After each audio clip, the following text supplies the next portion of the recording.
ओम स्थापकाय च धर्मस्य सर्वधर्मस्वरूपिणे अवतार वरिष्ठाय रामकृष्णाय ते नमः. Welcome to this new video. Today we shall be starting a new topic, that is the world order at the advent of Shri Ramakrishna. What was the situation over the world in different continents, in different countries? What was the situation in India? The situation means the political situation, the cultural situation, social situations, and the belongings of people. So let us start. The middle of 19th century was an age of turmoil and transformation. Across Europe, revolutions shook monarchies, while new nations like Italy and Germany were being forced in the fire of nationalism. In America, the struggle over slavery would soon erupt into civil war. In Asia, empires clashed and peoples rose in revolt. The Indian uprising in 1857, the Taiping rebellion in China, and the winds of change in Japan. Science and thought too were breaking barriers. Darwin, Marx, and new voices questioned the old order of society and belief. It was world restless, searching, uncertain. And it was into this world in the year 1836 that a child was born in a humble village of Bengal. A child who would one day be known as Shri Ramakrishna Paramahansa, the silent witness of radiant guide who brought a message of eternal harmony, the unity of all faiths, and of the divine presence shining through every age.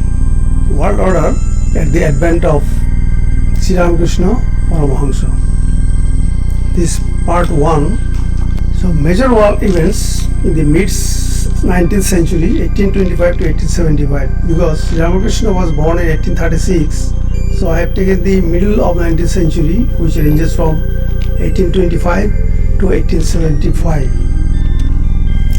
Shri Ramakrishna was born in 1836 on 17th February.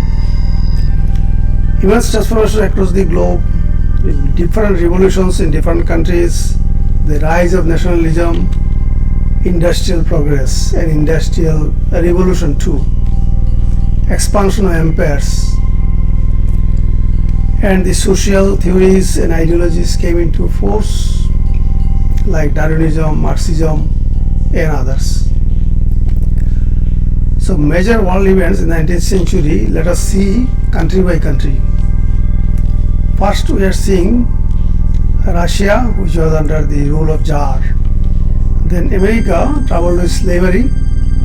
Then there was industrial growth, transportation growth, and there was civil war, for which the background reason was slavery.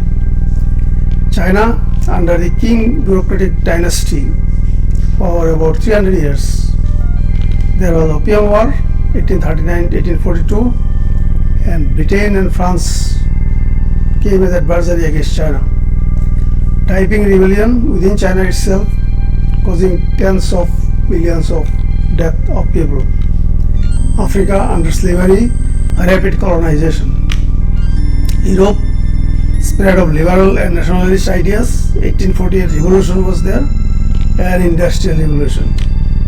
Australia, colonization, suppression of the aborigines, and Eureka rebellion and gold rush. For all these people went to Australia and subjugated the local people, dominated and made colonization.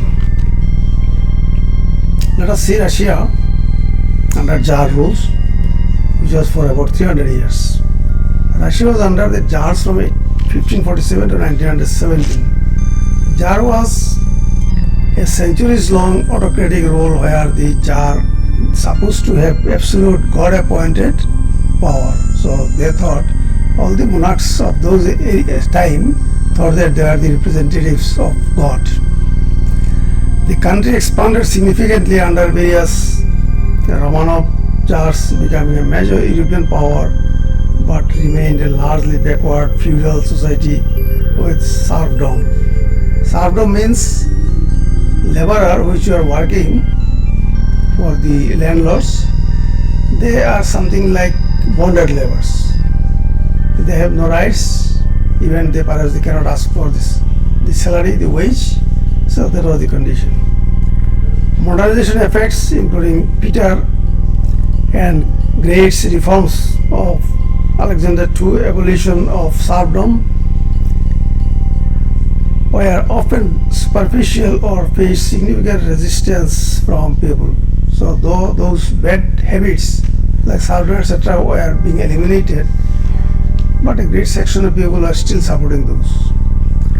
The period ended with the Russian Revolution in 1917. This was after Shri Ramakrishna.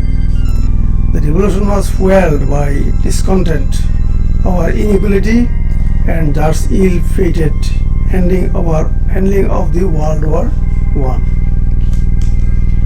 World War I, in 1914.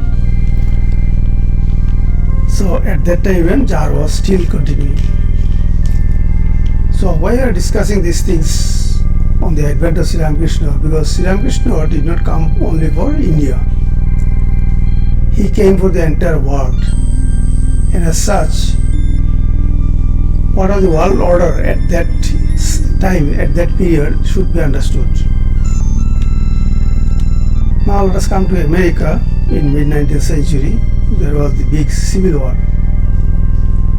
deeply divided over the issue of slavery and states' rights. So slavery was there in the American society prior to this, and this ultimately led to cessation of the conflict of 1861 to 1865, which is known as Civil War. Concurrently, the nation experienced significant growth in industry infrastructure, including expansion of railroads and beginnings of mass production, through large portion of the populations still remain agricultural. So the northern part grew to be industrial and the southern part remained agrarian, and the agrarian people certainly require labor for their works, and so they supported slavery. And the northern part did not like this slavery, and there was this civil war between these two sections of the society. The period also saw the movements for social reform such as Common School movement and the ongoing fight against slavery led by figures like Frederick Douglass, Harriet Tubman and so on. The expansion of US brought the critical issue of whether new territories would be free of slave states, intensifying sectional divide. Economic and technological development was there. The US economy was a mix of an increasingly industrialized north and still largely agrarian south, as I said. Significant advancements in transportation included the proliferation of railroads, steamboats, canals, creating transportation revolution that sped up the movement of goods and people. Now at this time the rail engines were developed, first the steam engines and gradually the coal engines. Now let us see the case of China in mid-19th century. In the mid-19th century, China was a vast land-based empire ruled by the Qing dynasty and its conservative bureaucracy, which struggled to cope with aggressive European colonial expansion. Now European were seeking for markets, seeking for raw materials, so they wanted to invade and colonize the eastern world. The Opium Wars of 1839 to 42 and 1856 to 62 wars forced China to open its markets to foreign trades through unequal treaties, leading to significant territorial concessions, the payment of reparations, and a period of social and political unrest. So in the war, the Britain came and France came and China lost. So they had to make treaties which was not beneficial to China. The Taiping Rebellion, which was within the China, within their factions, caused massive death tolls and further destabilized the empire, contributing to its eventual decline. So this king dynasty, which is the monarchy, that was gradually declining. Taiping Rebellion, a massive civil war that began in 1850, led by Hong Ji-kwang, resulted in devastating losses, with some estimates suggesting about 20 to 70 million deaths, and significantly weakened the Qing government. Christian missionaries' activity, they came down to China and wanted to spread Christianity. Western missionaries established schools and introduced new ideas and medical practices, though their presence also contributed to social tensions. Now, the missionaries want to spread their own religion, and the local people have their own religion, own culture, own traditions. So this conflict is surely to come. Africa in mid-19th century. In the mid-19th century, Africa was a diverse continent characterized by powerful established kingdoms and empires, evolving societies, and growing influence of external forces like Islam, Christianity, Christian missionary activity, and the early stages of European imperial ambitions. While major European powers already controlled some coastal areas and trade routes, this period predated the intense scramble of Africa that would claim nearly the entire continent of European colonization by the late 1800s. So almost entire of the Africa was colonized by the West. Africa was a continent of transition, grappling with internal changes and adapting to new external pressures. So the pressures came in the way of life, in the way of religion, in the way of traditions. Then Europe in mid-19th century. In the mid-19th century, Europe was a continent in transition characterized by the ongoing Industrial Revolution, the rise of the nationalism leading to the unification of Germany and Italy, significant political revolutions, especially 1848 revolution, which we shall discuss, and the expansion of colonial empires. Industrialization. The Industrial Revolution transformed economies from agriculture to industry, creating new technologies, connecting countries via rail networks, leading to increased population growth. Nationalism and unification also came into being. Growing nationalistic sentiments led to the unification movements in both Germany and Italy, which were which completed in the later half of the century. 1848 revolutions. The year 1848 saw widespread unrest across Europe, starting with the fall of monarchy in France and spreading to various other regions, including Germany and Austria-Hungary. Australia, at that time, contemporary time, in mid-19th century, Australia, the period was defined by the gold rushes. So external people came for the search of gold. Gold mining damages the environment, damages the local people. It was in 1850s which triggered mass migration, urban growth, transition from penal colony system to more independent, self-governing parliamentary democracies. This era also saw the continued dispossession and decline of indigenous populations due to conflicts, violence and disease.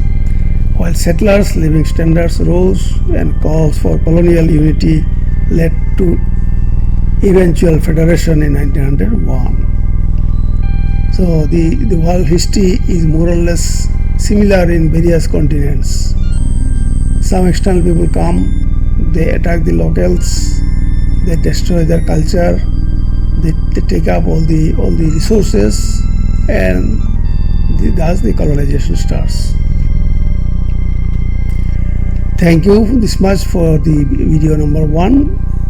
Later on we'll see some of the the great revolutions that took place like 1848 revolutions in detail, and then we shall concentrate on India. What was the condition in India at the advent of Ramakrishna Paramahansa? Thank you.